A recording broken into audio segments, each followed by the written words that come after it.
علیکم نئی ویډیو سره تاسو غلکلی ویو امید لرم چې تاسو ټول به روزه خوشحاله وئ ژوند په مزو کې به وئ سوات کې یوه بله ډېره زیاته دردناکه ډېر خراشه واقعه رامخې ته شوه دوستانو بله د 2 میاشتو نه بل یار سره متیزه وتښتېده دوستانو خپل خاوند یې پرېښوستو او د 2 میاشتو ناوې وتښت ناوې داسې حرکت ولې ناوې د کور نه ځان سره پیسې م لري دي کالۍ م لري شخړې په چغو چغو باندې جاري وایي زمونږ عزت یې ټوټې ټوټې کو دوستانو خاوند یې په کوم حالات کې دی ټول معلومات در سره په دې ویډیو کې شریک زموږ دا ویډیو خامخا وګورئ چې پوره معلوماتونه ځان خبر کړئ د نورو معلوماتي ویډیوګانو لپاره زموږ چینل سبسکرایب کړئ تر نشان ورڅخه خامخا واخلئ چې زموږ هر یوه نوې معلوماتي ویډیو تاسو ته په اسانۍ سره میلاو کې یوه بله ډېره زیاته افسوسناکه پیښه رامخې ته شوې یاسمین نوم نه چې عمر یې 19 کاله دی خاوند یې پرېښوستو خپل خاوند سره یې 2 میاشتې تېرې کړې او 2 میاشتې بعد د خپل خاوند نه وتښتېده دوستانو ښکاري چې په CCTV فوټیج کې یاسمین د خپل اشنا سره تښتي یاسمین داسې حرکات ولې وکړو د یاسمین د شخړ په چغو چغو باندې جاري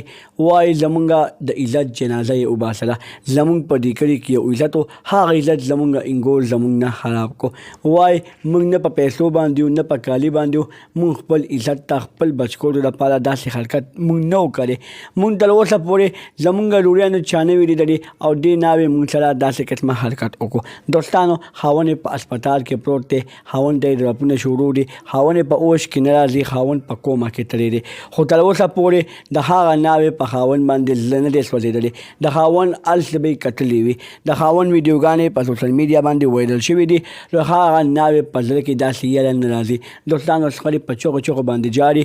وایي زما د زوی زندګي په هغه ناوې کې پرته ده موږ ناوې ته دا درخواست کوو چې ناوې دې خپل خاوند ته راشي او د خپل خاوند زندګي دې بچ کړي د نورو معلوماتي ویډیوګانو لپاره زموږ چینل سبسکرایب کړئ د نشان څخه مخه ووهئ چې زموږ هر یوه نوې معلوماتي ویډیو تاسو ته په اسانۍ سره میلاویږي والسلام